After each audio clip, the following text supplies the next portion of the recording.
Have you fallen into an open manhole recently? Do you find yourself in the company of strangers? Well, then you might very well be in the feature Underground.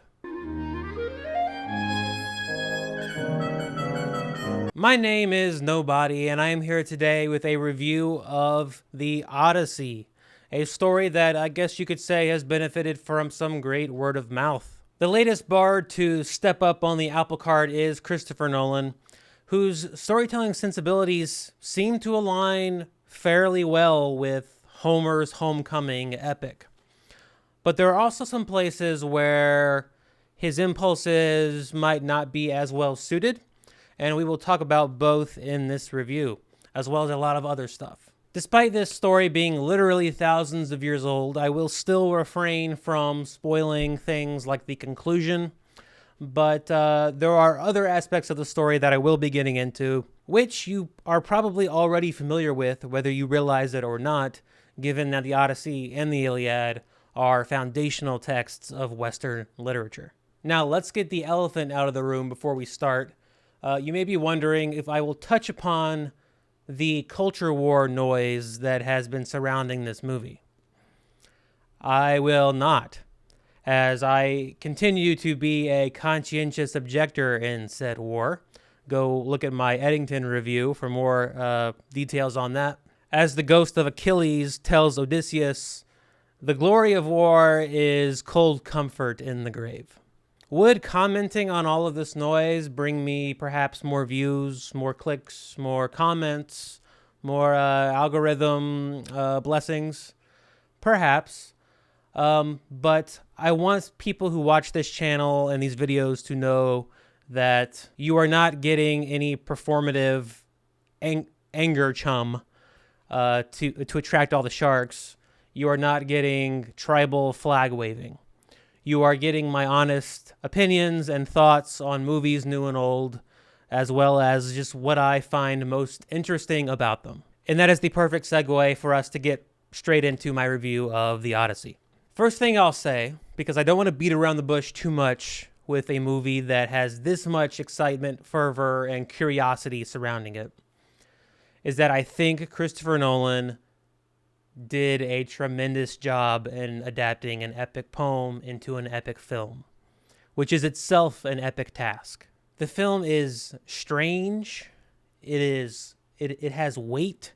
The armor feels heavy. The Trojan horse feels like almost immovable. The film feels vast. It has sprawling beaches, lush mountains, volcanic hellscapes, towering monsters. There is just a magnificent sense of scale in this film. And the film is loud. I am thinking of the raging sea buffeting the ships, or the horrendous, pitiful wail of Polyphemus, the Cyclops, echoing, bouncing off of the walls of his small cave. You are scared, you're disgusted, you're overjoyed, you're heartbroken. I guess what I'm trying to say is that the Odyssey, this film, it embraces the epic completely, as opposed to shying away from it or diminishing it into something more manageable. And the epic, of course, it is the sprawling beaches and the towering monsters and that sense of scale. But it is also the gamut of human emotion and intellect, of heroism and fallibility, and how all of this is interconnected. It is not a coincidence that the Iliad and the Odyssey have transcended time. There is something fundamental to humanity within them, and that remains true no matter how much we change on the surface. You know, one of the best examples to me of a great epic is Tolstoy's War and Peace. And I may have talked about this before on a different video, but it's the way that that book is able to scale from the epic of a character feeling these seemingly frivolous emotions of jealousy and rage, and being inside a character's head where they're jealous, their emotions are their entire world, and then scaling out to a battlefield where you see this mass of bodies and all these geopolitical ramifications, and then it scales out to a cosmic God's eye view of philosophy and religion, and then it scales right back into someone's head. And being able to meaningfully explore each of those perspectives and what makes each of those epic in their own right is what makes, I think, War and Peace a great epic. And the Odyssey does that very well. And I think much of why Nolan is so successful here in adapting the Odyssey is by understanding that great adaptations are not about playing narrative Tetris, trying to squeeze a 400-page epic poem into the confines of an IMAX print. What makes great adaptations great is because they retain the essential qualities of the source text while also leveraging the unique character and talents and ideas of a new storyteller. Think of it in musical terms. The worst cover songs are the ones that are too much like the original, because they're never going to be as good, and we always will have the original, so what value does this other thing have? The best cover songs are the ones like Jimi Hendrix's All Along the Watchtower or Johnny Cash's cover of Hurt. And this is the same with the oral tradition. It's the traditional folk music. It's the passing of stories not only from one pair of lips to another, but through one mind to another. That's what keeps these stories alive, and it's what keeps Shakespeare alive. And it's why I think comic books and the comic book mythologies are going to last a long, long time. I think Superman and the Hulk are going to outlive Citizen Kane. I think they're going to outlive Ernest Hemingway. I just think that's going to happen whether we like it or not, because those stories are kind of they're like open source software. Anyone can just take them and change it. It's built into the fabric of what those stories are. Now, all of that said, I don't want there to be any misunderstanding. Nolan's version of the Odyssey is not some radical reimagining. It is very faithful to the poem. But like Hendrix and Johnny Cash, Nolan does make this version of the Odyssey his own. He finds his own thematic through line by really digging into Odysseus, not just as a man who is trying to get home and misses his wife and son, but as a man who has been thoroughly changed by war, by what he saw in war, and by what he did. There's an old proverb also from an ancient Greek fella, Heraclitus, where he says something like, it is impossible to step into the same river twice, because the river is never the same, and the man stepping into the river is never the same. And Nolan kind of introduces this idea into the story.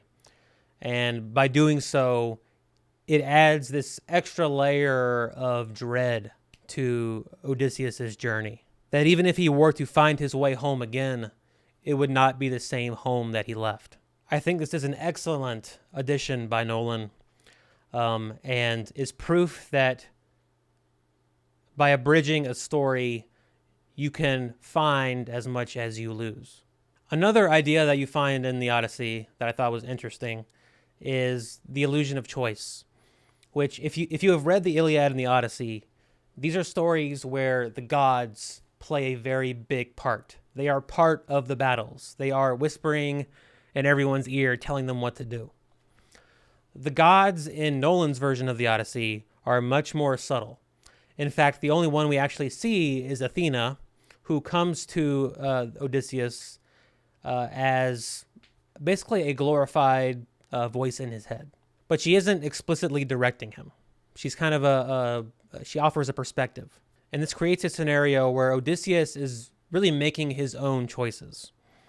But he frequently finds that his choices are often no better than sea monster or whirlpool. Even Odysseus' trademark wit, and perhaps his greatest achievement, figuring out a way to get through the impenetrable walls of Troy, he cannot find himself to take pride in, because the Trojan horse was as duplicitous as it was ingenious. But it was, after 10 years of being outside the city, it seemed like the only option. And by the way, that's also one of the most, I think, one of the most surprising ideas in this movie, and how prevalent it is, which is this idea that the Trojan horse, one of the most iconic images in all of literature, was in some ways the original sin, the original breaking of Zeus's law or God's law, that sent the world of men hurling toward entropy. And so this lack of any good options complicates Odysseus's view of himself as a hero. It doesn't really complicate, and this is an important point that I think kind of works against the movie, which is that it doesn't complicate the audience's view of him, because Nolan is very careful. No, this is a sanitized version of Odysseus. He is, even if he is making hard choices, he is still obviously to the audience the hero. There are no major moral ambiguities here like there are in the poem that would have the audience questioning their allegiance to him. But to Odysseus himself, you can tell he's wondering, okay, well, how can I be a hero if I'm only able to choose between bad and worse, between losing 6 men and losing 15 men? And one notable omission in the film that was in the poem is the ghost of Achilles. Because the ghost of Achilles, Odysseus meets him in Hades, and Odysseus is trying to flatter him, saying, oh, I'm sure just as in life you were the greatest hero of all, I'm sure now that you're in Hades, you are lording over it, and everyone loves you, and you're the most popular guy in the room. And Achilles says to him, I would rather be a slave, a living slave on earth, than to rule over hell. Basically shutting down Odysseus's notions that, the glory of war, the glory of a great death is worth something. And Achilles is telling him, no, I'd rather be a slave. I'd rather be a living slave than a dead hero. So although this really important episode from the poem is missing in the movie does, you find that Odysseus probably comes to a similar conclusion without it. Speaking of Nolan's characterization of Odysseus, I wanted to bring up the ways in which this film is modernized, because I know that modernity's influence on culture is a tender spot, which reasonably so. And this is something I already alluded to, but this version of Odysseus is very much a sanitized PG-13 version, even though this movie is rated R for reasons I don't really know why. In the poem, Odysseus is very much a subject of his time. He is a very violent man. The world from the poem is more akin to Game of Thrones than it is to Lord of the Rings. It is a world of sex and violence. And so, therefore, his moral code isn't quite up to what we would consider in 2026 to be that of a movie star hero. Certainly not along the lines of like an Iron Man or a Batman, whose worst transgressions might be that they drink a little bit too much or that they occasionally break the arm of a bad guy. In fact, overall, Nolan's film does sanitize most of the violence out of the original story. You will find no castrations or women being hanged in the movie. To some degree, this is a matter of taste, although I would argue that the casual violence of this ancient world is something to hold on to. Yes, I think retaining a lot of that stuff is going to make the film less palatable to a mass audience, but I think it's too interwoven into that time period and that culture to remove cleanly without losing something important.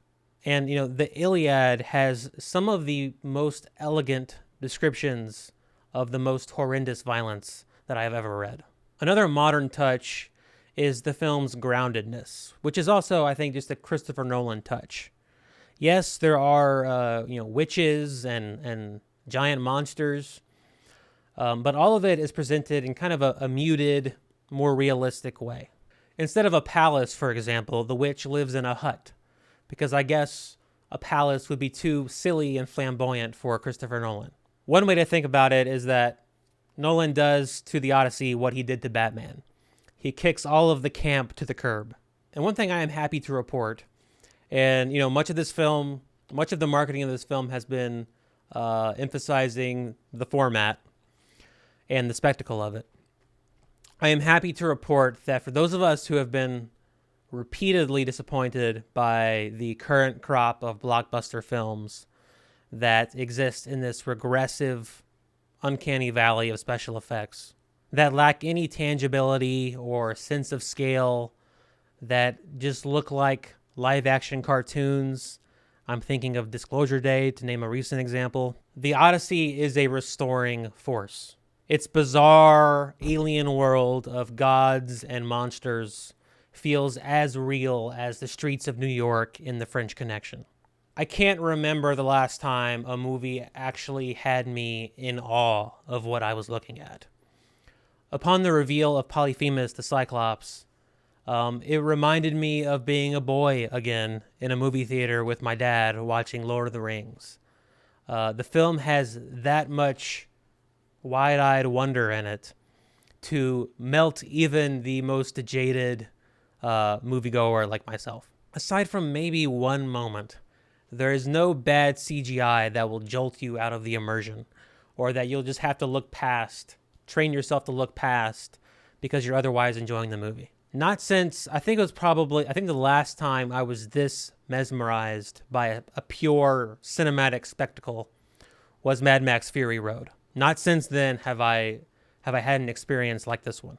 And just as I was talking about before about great epics being able to scale from the epic of, a single human experience to the epic of, humanity as a whole, this film does a great job of scaling the spectacle to include intimate moments. There are several scenes that take place in Penelope's bedchamber that are really there's one in particular with Antinous, I think that's his name, the Robert Pattinson character. There's one scene in particular where she has this open window in her room that kind of washes out half the frame and creates this like natural schism in the picture between her and Robert Pattinson, and it creates this like ominously beautiful image. So there's plenty of that too. Though I have been speaking quite highly of the Odyssey, I still don't think it is Nolan's best movie. I would give that honor to Dunkirk. But I do believe in many ways it is the culmination of his movies. You have characters reckoning with the limits of heroism from The Dark Knight. You have the sprawling beaches and war-torn men from Dunkirk. You have the tension between genius and destroyer of worlds from Oppenheimer. And you have time used as a narrative device from, well, the rest of his movies. And these are not thematic cameos. These are deeply ingrained into the story and characters of the Odyssey. Two issues I have had with Nolan in the past is that I don't think he is historically very good with pathos. And I think his movies that are more complicated, I think they often get away from him. The Odyssey solves for both.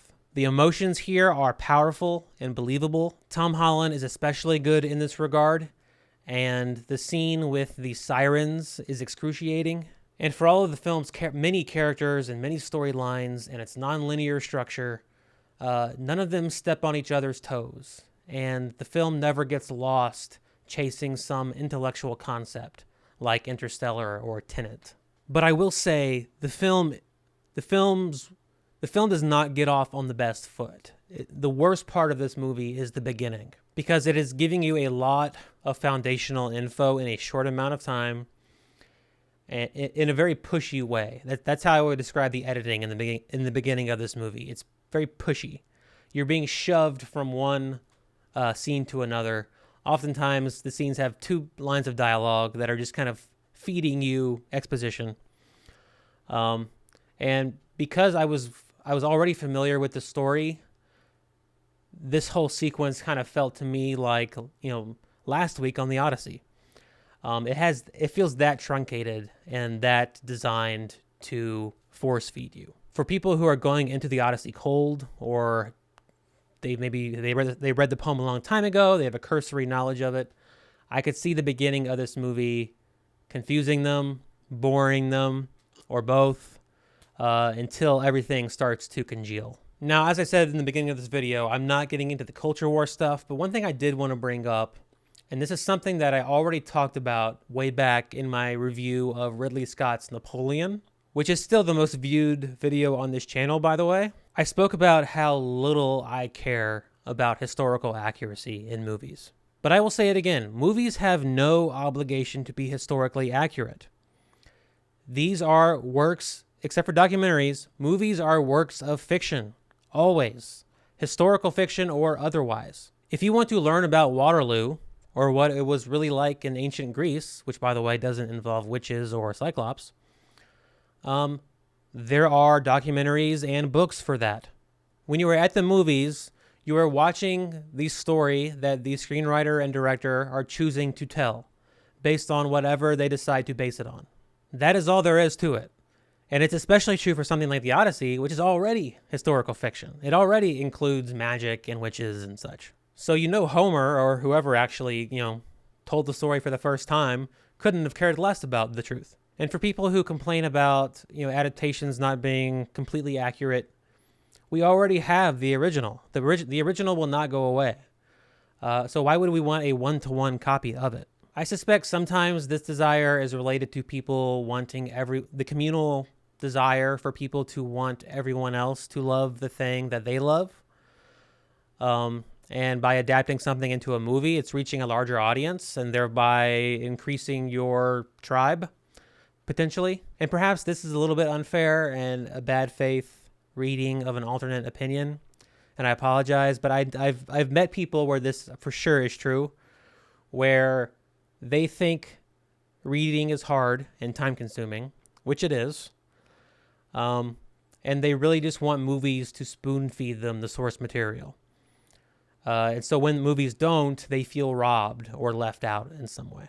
And I'm not saying that's everyone. I'm sure there are people who are very intelligent and who don't like it when movies change things or any kind of adaptation changes things. But I have seen that particular type of person up close.